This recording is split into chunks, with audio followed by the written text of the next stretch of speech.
Okay, sorry about that. Can y'all? I think my audio is now working. Uh, I apologize for that. Thank you all for being here. We're going to get started in just a moment. My name is Jonathan. I'm a tutor with Applerouth Education. Um, y'all might notice, I believe the chat is disabled for this since it's a webinar. If you have questions, there is a Q&A. Um, I thank you to Janice for the heads up about the audio. Um, but there is a Q&A function that should be at the bottom of your screen. If it's not at the bottom of the screen, it'll be under the more section. And I will have some time at the end where I'll sort of answer everybody's questions, any questions you might have. But for now, let's jump into our SAT 101. Here we go. So today I'm going to tell you kind of we're going to do a sort of survey course, so to speak, of the whole SAT, everything that you are going to need to know to be prepared for the SAT. So I'm going to talk about the content, I'm going to talk about the structure, sort of the experience of taking the test, what to do when you get your test results back, and how to sort of make use of the information that College Board gives you. Um, and we are going to do a couple of practice problems to sort of demonstrate not just what is on the test, but sort of how to think through the problems that you're seeing on the test, the sort of thinking that College Board is testing for. So if you are a student, I encourage you to follow along with those. If you are not a student, I still encourage you to follow along because there is a student in your life who is going to need your help with this, and it will help them if you understand the content on that level. So we'll go ahead and get started. Um, we are going to start talking about the structure. Some of y'all might know there's two parts to the SAT. There used to be three, now there's just two. Reading and writing is one part. Math is the second. For the reading and writing section, that it's called evidence-based reading and writing.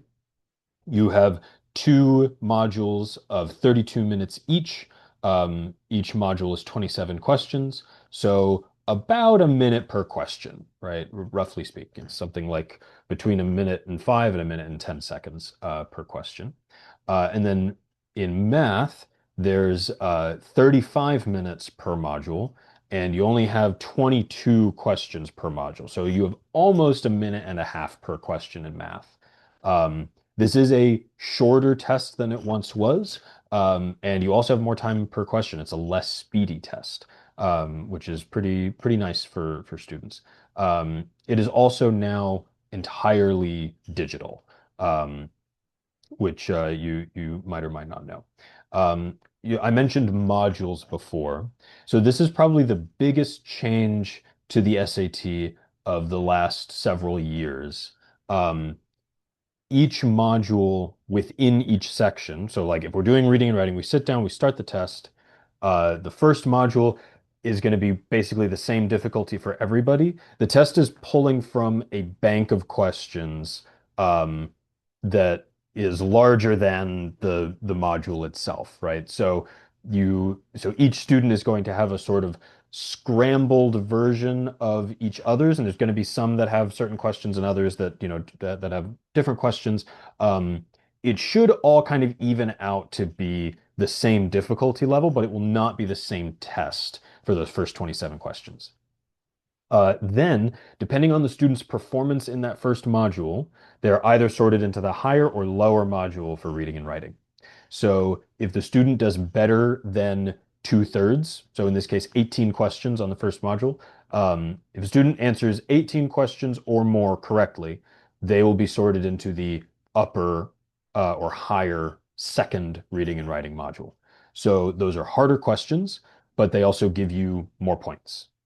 Um, if the student does, less well, gets two-thirds or fewer questions correct, they're sorted into the lower module. Those are easier questions than the first module, but not as many points. So to give some just to sort of calibrate on how this scoring works, if a student did, let's say a student answered 17 questions correctly on the first module, so they got as many as they could right while still getting sorted into the lower module. And then on that lower module, they answered every single question correctly. that student would get a 700. So that's the best you can do. It's the absolute maximum best you can do if you get into the lower module. Most students are not going to do that. If they get into the lower module, they are still going to miss a couple, and those are going to be penalized more heavily. The easier questions are penalized more heavily than the difficult questions, um, which is fairly frustrating for students. Then, once reading and writing is over, you go into math, everything resets. So your performance in the reading and writing module does not continue to adapt into the math section. You basically just start over. You are now doing math. If you do two-thirds or better, higher module, lower than two-thirds, lower module. Um, so that is the module system. So this is called a section adaptive design. So the test is adapting to the student's performance, but just by section, not by question. If you take the GMAT or I believe the GMAT and the GRE are both question adaptive. So if you answer a question correctly, you will get a slightly harder question right away instead of performing well on a section and then getting a harder section. Um, so this is section adaptive. Um, Students really want to know how they can tell if they are in the higher or lower module, and they aren't going to tell you. There's no indication on the screen that you're in, higher or upper or lower module. But the you can, if a student has prepared and studied and is used to taking these tests, they're going to have a pretty solid idea of where they are at. The difference is very easy to feel for most students. If everything feels really easy, probably lower module. If it feels like you are consistently getting more difficult questions, probably the upper module. Okay, so that's the structure. Next is content, but there is plenty of overlap between these things. So I am still going to talk about a lot of structural concepts here because the reading and writing section, its content follows a very consistent structure. So the first 5 questions are all going to be words and context questions, which is just vocabulary. Next is going to be text structure and purpose, which is sort of a particular kind of reading comprehension.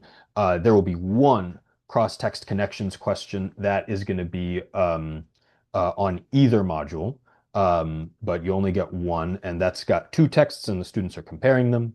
Um, and then more reading comprehension. I can go into more details about each of these later, but the whole test follows this very consistent pattern, going from craft structures into information ideas. You're going to have 3 or 4 central ideas and details questions, 3 or 4 command of evidence questions, usually 2 or 3 inference questions, and it goes strictly in order.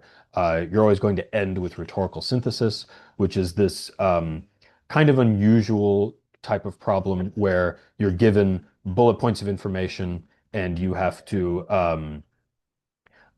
analyze the information according to some task that you were given, and then you're finished. So the advantage of this is that students can actually know exactly what kind of question they are looking at based on how far they are into the test.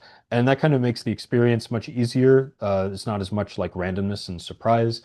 Students can analyze their own performance on practice tests and see, okay, this is exactly the topic that I am not so good at, and it's going to kick in around question 15. And so every time they come to question 15, they know, okay, this is the hard part. I really need to focus here, things like that. Or the opposite. If something's very easy, they know that they don't have to expend as much mental energy on it. So I strongly encourage every student to have a solid idea of exactly where in the test their tricky questions are for the reading and writing section.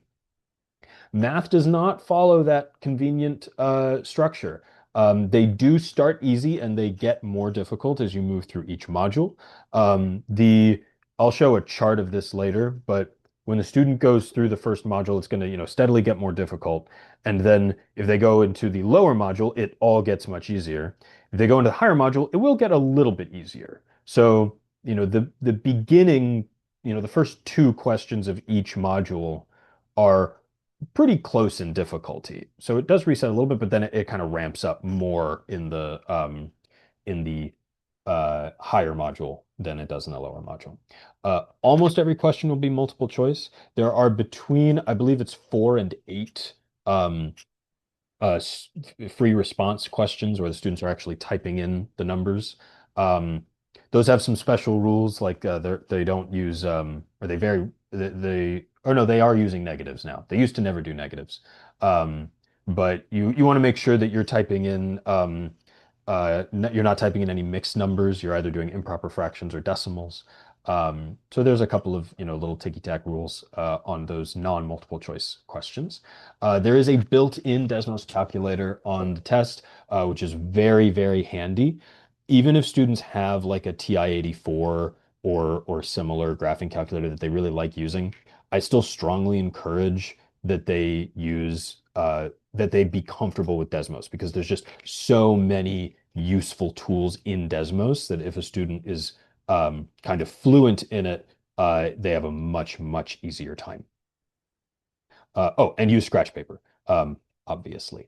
Uh, I have some very bright students who are great at math, but there's no bonus points for doing mental math. There's no bonus points for not consuming a lot of scratch paper. And, they'll usually get something wrong that they really didn't need to, because mental math is tough. There's just no reason to risk it. The breakdown of topics is like this. So, algebra and advanced math. Algebra is mostly, single order polynomials, so linear equations, linear functions, a couple of other topics. Advanced math is more quadratic functions. You might see a cubic function or two on the test, but they're pretty rare, and you're not going to have to factor any cubic functions. That's not a topic that's on the test. Um, Exponential functions are also in there. That's all in the advanced math category. So those are all sort of typically considered to be algebra, but like algebra 2 or pre-calculus, maybe. That's what's in the advanced math bucket. Um, and then finally, geometry, or excuse me, not finally, geometry and trigonometry is what you think it is. That's 15%. Data analysis is averages, percentages, other sort of intro to statistics concepts. So most of the test is algebra or algebra adjacent. If a student is not into algebra at all and they really want to do other stuff, ACT might be a better option for them, but also you're not going to be able to escape algebra. I'll talk a little bit about the ACT later, but I think it's 46% algebra. So still the plurality of the math is going to be algebra. There's no getting around it. I'm sorry to everybody. Okay, so now for the fun part, we are going to do some practice problems together. I'm just going to do like a minute or less on each one. Um, so again, if you are a student, I encourage you to follow along. If you are not a student, I still encourage you to follow along. Um, we're going to start with a couple of reading ones, and I'm just going to give y'all some time to look at it, and then I'm going to talk about sort of how I would work through a question like this, so that you can sort of see the kind of thinking that the test is trying to encourage. All right, here is a vocab question. So this could very well be the first question that a student sees on the test. This is the kind of the topic, the excuse me, this is an example of the topics that they will start the reading and writing module with. All right, 1 minute, here we go.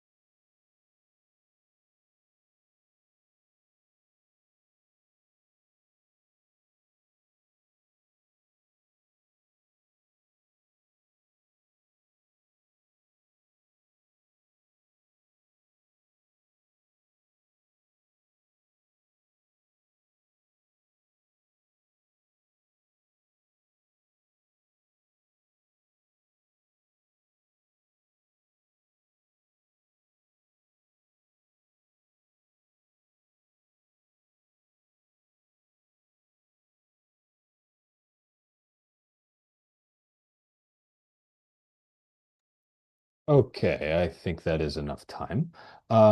So in these vocab questions, you'll notice that the vocab itself is not actually terribly advanced. Most students do know what all four of these words mean. It's not always going to be the case that all four are kind of easier like that, but often that is what you're going to get. The test is no longer really focused on these like super advanced three, four, five syllable words that students aren't really going to see in their reading. It's more concerned with, can the student look at a list of words that they pretty much know or have seen before and understand what context is most appropriate for a certain word, or which word is more appropriate for a certain context, I guess is the better way of saying it. Um, so the trick is not just being able to regurgitate definitions. It has a lot more to do with being able to analyze the context and sort of infer the appropriate word. So what I always ask my students is, what job is this word doing? So in this case, it says for painter Jacob Lawrence, being blank was an important part of his artistic process. So the job that the word is doing, if we were being more technical about it, I'd say what part of speech are we dealing with, which in this case is an adjective. But if I'm trying to, appeal to students who, or if I'm trying to teach a student who maybe isn't that familiar with the all the different terms for parts of speech, I would ask them, what job is it doing? And they'd say, well, it's describing Jacob Lawrence. And then I look in the rest of the text and I look for other things that describe Jacob Lawrence. This says, because he paid close attention to the details of his Harlem neighborhood. So that is a description of Jacob Lawrence. And so we have something that already is doing the same job as the blank. And it says he's paying close attention to details. So which of these words means paying close attention to details? That would, of course, be observant. And that is the answer to our question here. So, uh, it isn't, a student can get by just fine without working through a ton of flashcards. Um, it's fine to work on flashcards, but that's not really what the test is looking for right now. It's more about, can you critically analyze the text that's right in front of you and apply the words that you are probably already familiar with on some level. So that's words in context. Here's another one. So this one is text structure and purpose. And this is, I guess I won't talk about it too much until we're actually, going through it. But if any students are on the call and following along, do read this intro text at the top here. Anytime that you see intro text, it is important, and it will help you. So that's your one hint. Your time starts now.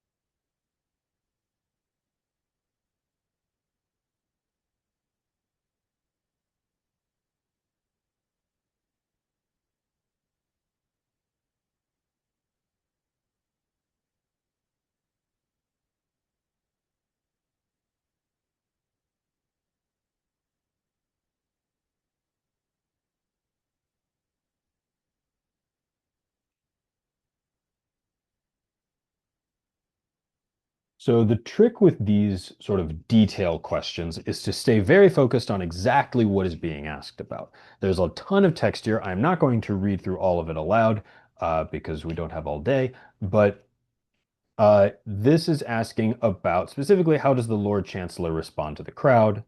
And that is really just here at the end. So you do want to read everything because anything could be relevant, but you don't want to lose track of what you're actually supposed to do. Um, and you also want to be very careful to not make any sort of um, I guess, strong inferences. You don't want to, interpret the text in a way that involves, being imaginative at all. It's not what the test is looking for. There's a time and place for, interesting, thought-provoking interpretations of the text. Not on this test. Any answer should have direct, simple evidence in the text. And uh, anything that doesn't is not going to pass muster. Um, so in A, it says he asks about the meaning of the crowd shouting, even though he claims to know what the crowd wants. If I read what the Lord Chancellor says, he says, what can it all mean? So, okay, first part's fine. And he says, I've never heard such shouting before from this time in the morning and with such unanimity. So he doesn't claim to know what the crowd wants. So A is out. It is that simple. B says he indicates a desire to speak to the crowd, even though the crowd has asked to speak with a subwarden. He does not indicate any interest to speak to the crowd in that one sentence. So B is out. Uh, C, he expresses sympathy for the crowd's demands, um, which we don't really see that anywhere. And then it says the crowd shouting annoys him. Now it would be a reasonable inference just based on, imagining if you were a Lord Chancellor and all the people were shouting at you, it probably would be annoying, but it doesn't actually say that he is annoyed. There's no direct evidence in the text for it. D, he describes the crowd as being united, even though the crowd clearly appears otherwise. It is true that the crowd appears otherwise. If you read up here, some bread and some taxes, nobody knows what they want. He describes them as speaking with unanimity, which of course means being united. So D is our answer. So, when you kind of lay it out like that, there's nothing really technical or crazy going on here. It's pretty simple. It's mostly about staying focused on exactly what's being asked about and answering the question very, very directly with no bells and whistles, no imagination, no fun allowed. Um, that's what the test is looking for. Okay, we've got another one. Similarly, so this is a command of evidence question. This is what's called a textual command of evidence question. So we're moving through the reading and writing section, if you remember that chart at the beginning. For these, it is going to be surrounding some claim or a hypothesis. That is the thing you want to focus on. Again, you want to read everything, but you want to stay really, really focused on the claim. All right, I will give y'all a little time to read through this. I'm just doing 45 seconds for this one.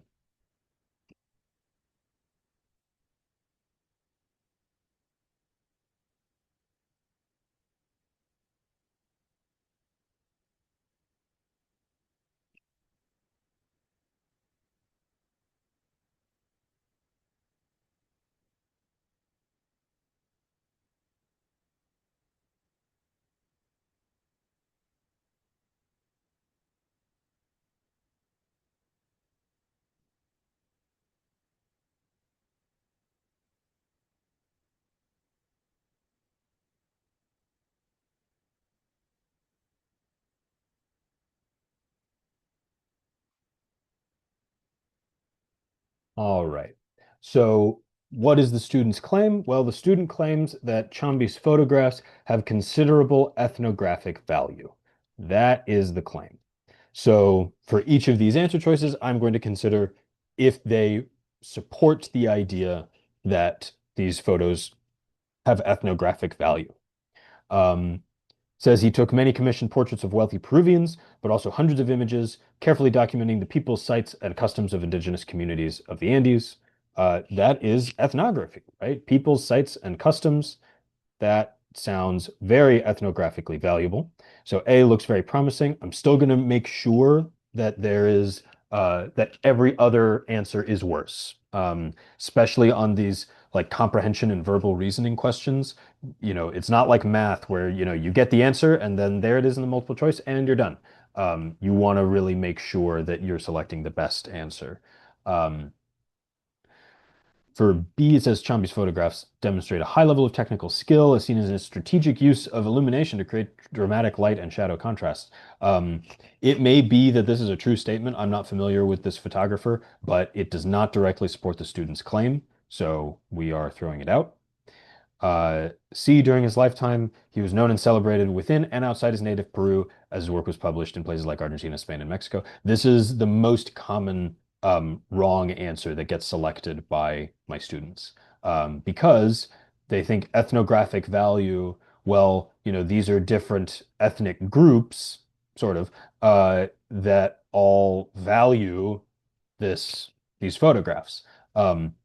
That's not what ethnographic value means, right? And we know that because it says that he captured diverse elements of Peruvian society, right? We are elaborating on the claim by saying that he captured diverse elements of one society. It is not talking about his popularity with other countries, other ethnicities. Um, and finally, some of the people and places he photographed had long been popular subjects for Peruvian photographers. That has nothing to do with anything. That is wrong. So A is the answer we are going with, which we, suspected from the beginning. As soon as we read A, that looked like a strong answer, but you still want to look through everything. Um, it may seem like that would take too long. I spent more time on this than maybe I would if I were taking the test. But when you've done it a million times and you're not reading aloud, it goes much faster. You do have time, I assure you, to check through every answer on questions like this. And if you don't, then you got to work on your timing. You got to build that in. All right, so this next one is a grammar question. So this is sort of once you get to the latter half of your reading and writing module, you're going to start to get these grammar questions, which in this case is sort of about punctuation, transitions, and clauses. That's sort of the terms we want to be thinking in. Give you a little time for this.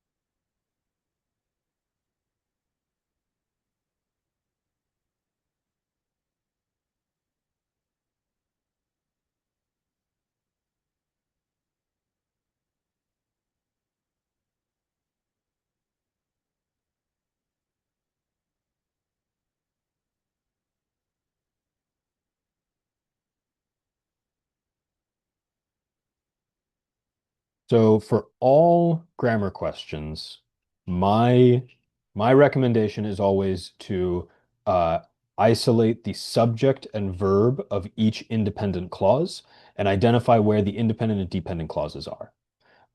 If you do that as your first step for every single grammar question, they all get significantly easier. So in this case, my subject and verb are theory and maintained, and this is a dependent clause.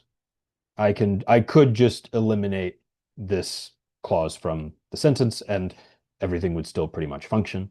Um, so I can pretty safely ignore it. Um, so the theory maintained the secondary effects of an asteroid impact, yeah, et cetera, other animals to die. So that's a fine, way to end a sentence, if a bit morbid. Um, and then I have pretty much a whole new sentence here. It left unexplored the question, etc. So this is another subject and verb, right? It left unexplored. That is technically just those two words, it left, are that's a complete sentence. So certainly this whole thing is a complete sentence. There's no subordinators anywhere. But I can't just have two independent clauses in the same sentence without a semicolon or a comma followed by a conjunction. And so in this case, I need a comma followed by a conjunction. I don't have a semicolon or a period or a colon at my disposal. So caused many dinosaurs and other animals to die out, but it left unexplored the question. That's that sounds just fine. So at the end, I sort of plug in the answer and I kind of, do a quick sanity check at the end to make sure that it still sounds right. Um, if I were sitting down and taking this test and not, delivering a sort of webinar here, I would read the entire text with the words plugged in, because sometimes it is structured in a way where the error is actually very far away from the blank. The reason why some answer is wrong is not actually obvious from just reading around where the blank is. In this case, it is. But I always recommend read through the entire thing at the end and make sure that it still sounds right to your ear. Most people who have been, most people who have reached 16 or 17 years old and have been speaking English for most of their lives, have a pretty good intuition for how sentences are supposed to be structured, even if they don't know how to describe what that structure is. So trust your ear. Okay, moving on to our next. This is a fun grammar one. Give you all some time to read through it.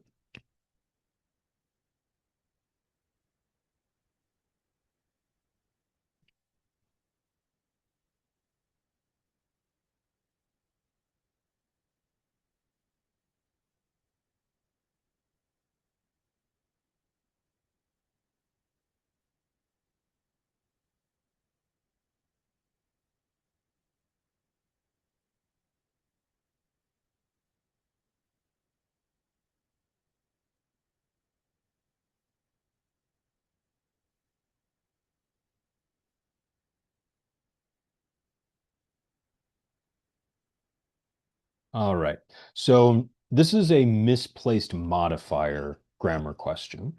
It's still a pretty good idea to look at the independent and dependent clauses here, but the really important aspect of questions like this is the placement of the subjects and verbs.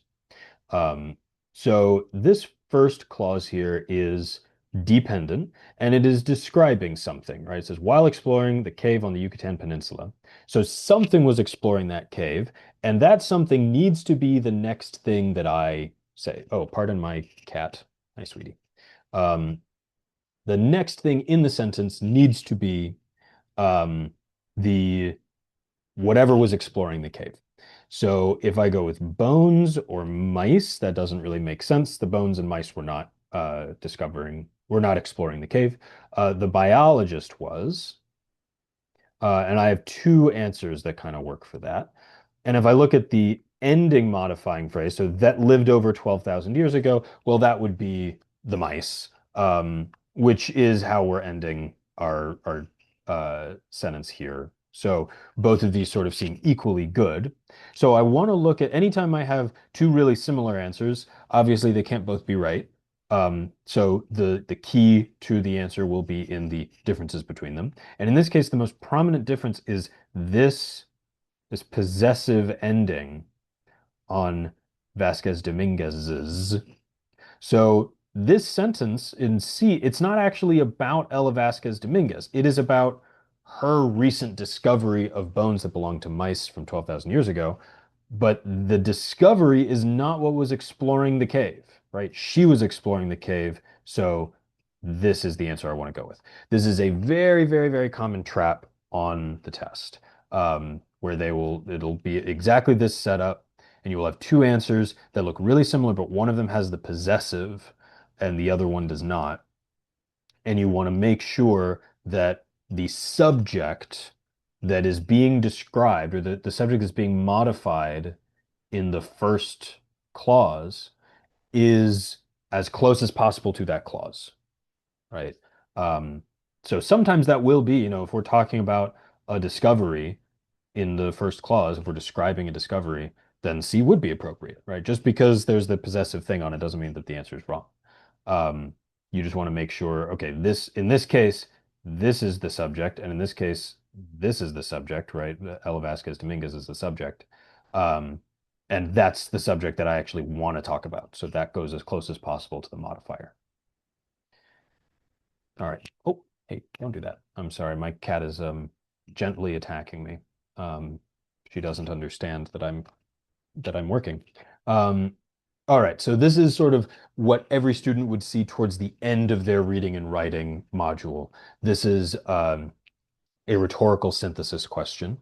Um, and the hint that I'll give is uh, stay really focused on the task that you're being given or that the student is being given. All right, I'll give you all a little time to read through this.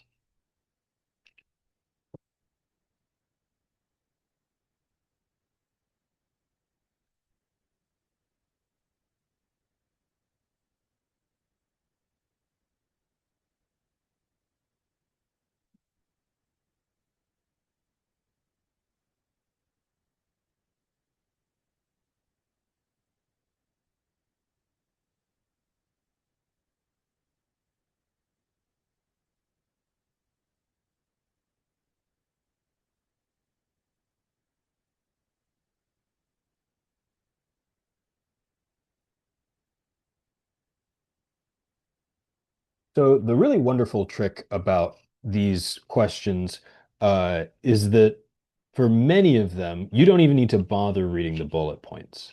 If you just read the task, in this case, it says introduce the book to an audience already familiar with the Atlantic Monthly. If the audience is already familiar with the Atlantic Monthly, it should be mentioned, but it should not be explained. Um, so if I look at A, it says Catherine Halverson's Faraway Women in the Atlantic Monthly discusses female authors whose autobiographies appeared in the magazine in the early 1900s. That does everything that we want, right? It talks about the book and uh, mentions the magazine, but doesn't elaborate, doesn't focus on what the magazine is. If you look at something like C, it also has the title, but then it spends quite a bit of time talking about when it was first published and that it was focusing on politics, art, and literature. So C would be out. Now, for the first few versions of the digital SAT, um, people figured out pretty quickly that these questions are actually much easier than they seemed. There's a ton of text on there, so they're very intimidating looking. But once you realize that only one of the answers actually addresses the task that you're given, um, everyone kind of realized, oh, we don't have to read the bullet points at all. Um, and that is no longer really the case. The College Board did kind of wise up and they made these questions more difficult. So now there's almost always two two answer choices that both will accomplish the task that the student has been given. Um, but just to highlight it, there's usually two that address the task, but one of them is going to be directly contradicted in some way by the bullet points. Um, so these questions are a little bit more difficult now on the real test, but the practice tests haven't really caught up yet. Most of the practice tests are still kind of this older, easier version that just has one viable answer. So just proceed with caution. Get if you're a student, get plenty good at these rhetorical synthesis questions, and just make sure when you're actually taking the test, add a step where you compare the bullet points with the factual assertions or assumptions in the answer choices. Okay, that is the end of our time with our reading and writing questions. Math is going to go a little bit faster because there's not as much reading to do. So if you have a system of equations question like this, there's plenty of methods that you were taught in your algebra class to solve a problem like this. You could, for example, if I multiply uh, this by 2, and then I add them together, I'm going to end up, 2 times negative 5y is negative 10y. So these are going to end up canceling, and then I'm going to be just left with x, and I can solve for x pretty easily. Um, and that's fine. You can also isolate one variable and then, plug that expression into the other one. There's many ways to solve a system of equations. The way to do it on the SAT that is going to be easiest for everybody is you just plug it into Desmos. You don't have to do any kind of formatting to, make it look neat enough for the calculator to decipher your your input. It's very flexible on that front, and it just kind of gives it to you, right? There it is, 5-3, right? The question asked us what the value of y is, so looks like 3 to me, right? So this is what I mean about how useful Desmos is. It's like, yes, you can do something like this with your graphing calculator, your normal like pocket physical calculator, but you usually are going to have to do some rearranging, do some algebra to get y by itself, and then you type that in. Time is money, there's no reason to lose time unnecessarily by being unwilling to use Desmos. Um, Similarly, if I have sort of one equation with one variable, I can sort of proceed through each step, isolate things, uh, factor them. But it's for a lot of these questions, it's quite easy to just throw them into Desmos. In this case, it is asking for the sum of the solutions. So that's not something that I can just sort of graph and look at. I am going to have to do some factoring, or I would have to do factoring if I didn't know one neat trick. So anytime that it asks you for the sum of the solutions, you just want to remember negative b over a. So if you have a polynomial like this, a quadratic, ax squared plus bx plus c, and it asks for the sum of the solutions, it's always the negative of the middle value or the middle coefficient over the first coefficient. So in this case, 29 over 3. Barely have to do any math, right? No need for any factoring. Um, very, very straightforward. So that is something to memorize. And there's not a lot of things to memorize for the SAT. It's really not a test that is designed to, it doesn't really reward memorization most of the time. But in this case, it absolutely does. This is like 2 questions per test that are just for free by remembering negative b over a. Oh no, I still have this. Okay, I am actually, how are we doing on time? I think I am going to skip this one.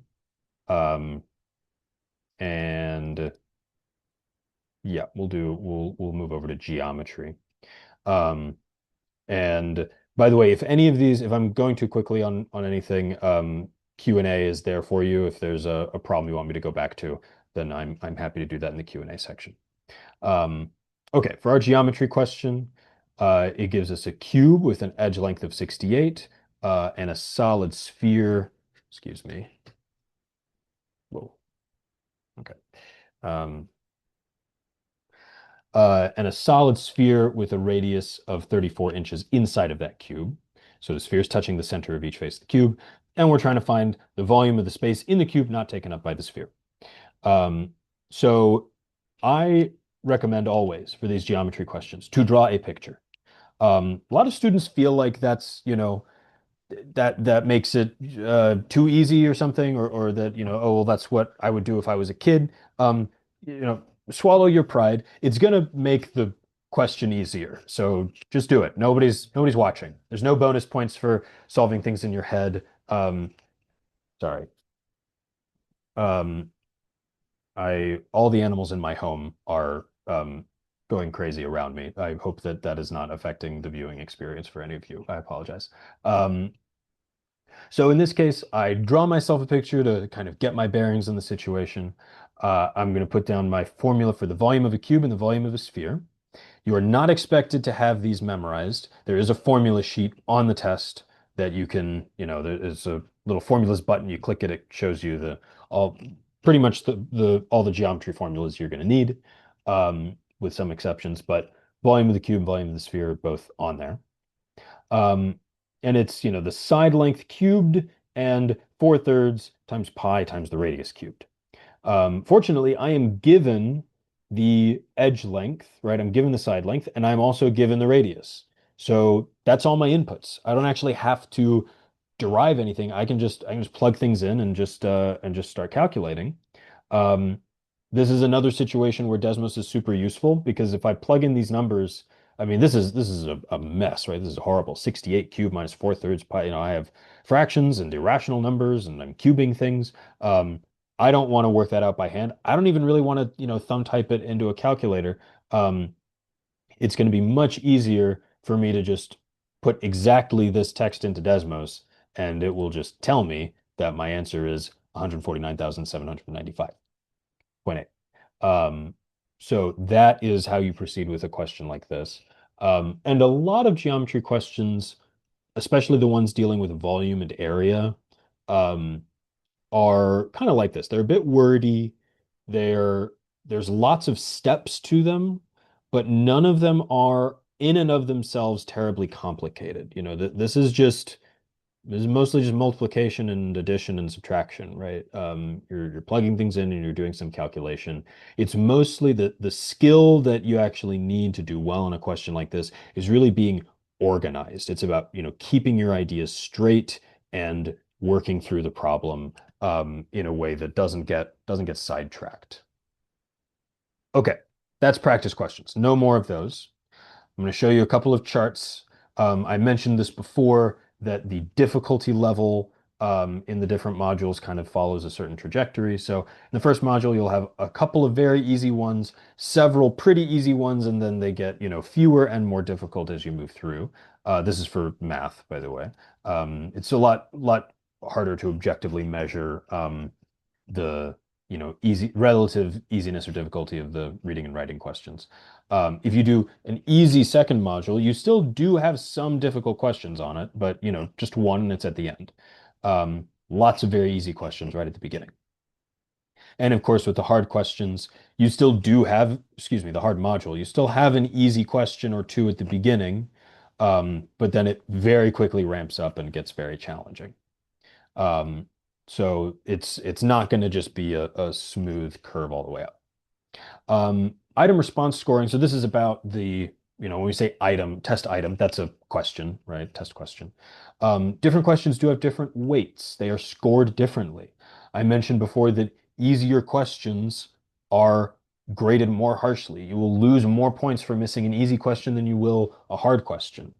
Um, and you don't actually really know exactly how much value each question has.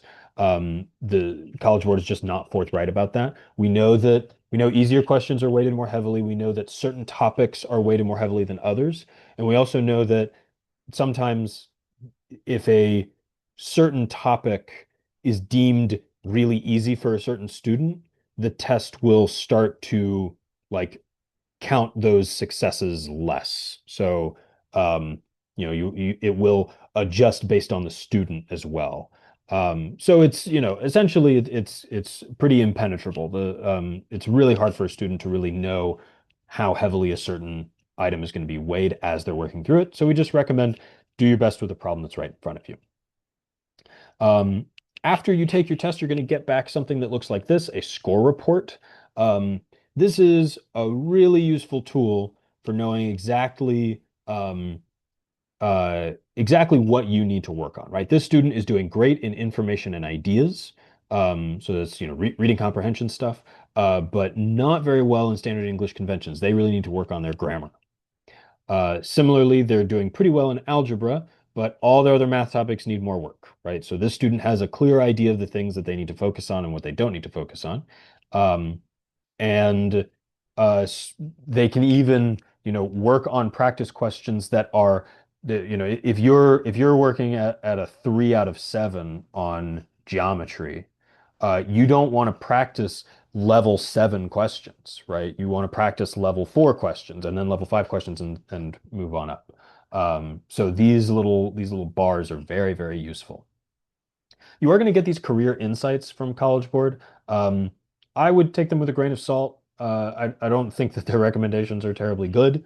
Um, but hey, if there's something on there that you think is interesting, by all means, look into it, pursue it if you wish. If you look at your career insights and you think everything looks, horrible and you don't want to do any of it, don't worry about it. This is just their best guess, and I don't think they're all that great at it, to be honest. Okay, so how do we use this information about what's on the test and the student's performance on the test from practice tests to put together a plan? Well, I'll tell you. First thing to know, you are probably going to need to take the test about 3 times. That's what most students require. Um, and occasionally, you get a one and done, and that's nice, but usually it's good to plan for 3. Um, and this has the added bonus of taking the pressure off of the first 2, right? Usually, if a student knows that the test they're about to take is not their last shot ever, it just reduces the anxiety of the test. So I recommend having, 3 planned out, maybe even registered for ahead of time. Um, Even if you're not 100% sure you're going to take some tests, a lot of times it's best to just get registered for it just so that the student has that ease of mind. Depends on who you're dealing with, right? Depends on the kind of student that they are. Couple of things you want in your prep. Mock exams, very, very useful. I'll be forthright. I am a tutor, but I did not have tutoring when I took this test. The reason I am a tutor is because I did very well on the test, but I did not have tutoring to help me. I only had mock exams. And I I did sort of exactly what I showed here. I would take a mock test. I would look at all the wrong answers I got. I would try to figure out what I did wrong, and then I would take another one. And I just sort of analyzed my results and applied them to the next test. And I kept doing that until I ran out of mock exams. And then I took the test and I didn't miss any questions. Um, so mock tests are very, very powerful tools. I don't necessarily recommend that approach for everybody, but it is possible to do this with just mock exams. Distributed intentional practice. This is important. You do not want to start prep. You don't want to do 1 week of very intensive studying and then take your test. If that is what you must do, then vaya con Dios, we'll try to help you. But the best way to get good at this test, it's like getting good at basketball. You're not going to get good at basketball by practicing intensely for 1 week. You get good at basketball by working hard over a long period of time and developing, muscle memory and instinct, right? That's what really gets you a good score. So start early, finish strong. As I sort of said with the intentional practice, you do want a nice clear schedule. Um, and you want to have a goal. You want to know sort of how um, how hard you want to push. Most students say, well, I want to get as high as possible. Well, okay, what do we mean by possible, right? It's going to take, if a student is coming in with a 1200, they'll probably, if they have a little bit of tutoring and they work hard, they'll pretty quickly get past 1300 or 1350. Um, but then, getting from 1350 to 1450 is much harder than those first 150 points. And then getting from, 1450 to 1550 is, far, far more work than all of those points combined from before. So, as you progress through the sort of scoring tower, it gets more and more difficult to get just a little bit of improvement. Um, a student who is doing very, very well, who only misses 1 or 2 questions per test, that student does not need to do any more content practice, right? That student who's only missing 1 or 2 questions and wants to miss 0 questions, they basically just have to take so many tests that they get lucky one day and don't, and happen to have a good day where they don't miss a single one. That's a ton of work and effort, and it's very, very boring. So, uh, you know, as high as possible, not what I would recommend. Have a concrete number that you are going to be happy with, and start with that as early as possible. This is the timeline of the tests through the calendar year. Um, I included both SAT and ACT in case ACT is more of interest for the non-algebra oriented students on the call. Um, so as you can see, we're in July. There's an ACT this month. Next month, August, there will be an SAT, and so on and so forth. So use this to figure out sort of your timeline of 3 tests. So finally, wrapping things up, things that I want everybody to remember the most. The reading writing section follows a consistent structure that makes studying and executing on the test much easier. Desmos is your friend. Use Desmos, learn how Desmos works. There's all kinds of crazy things you can do in Desmos if you get into it. For those longer, wordier problems, the key is to stay organized. It's not about how difficult the math is. It's about just, you know, being methodical and slow and writing everything down. Better scores mean better schools and better scholarships. It is almost always worth the student's time to take another test by design, right? College Board wants you to take more tests because they are charging you money for you to do that. But that doesn't mean that it's not worth it to take lots of these tests. Most schools are interested in your super score. They're interested in the best that you can possibly do. So take lots of them. And if you have a really great math day and then you take another test and you have a really great reading and writing day, awesome. You've got a really good math and reading and writing, right? You're solid there. Once you have your score report, use that to put together your learning plan. And remember that it might take you 3 times or more, and that's okay. That's the way the cookie crumbles sometimes. All right. Thank you all so much for spending this time with me. Let's see, we got some time. I'll stick around for a few minutes here. If you have any Any questions at all, you can put them in the Q&A, and I'll be happy to answer. Um, if you don't have questions, then you're welcome to go. But I'll stay for a little bit for any questions you may have. And it can be about the test itself. It can be about one of the practice problems we worked through today. Anything that's on your mind.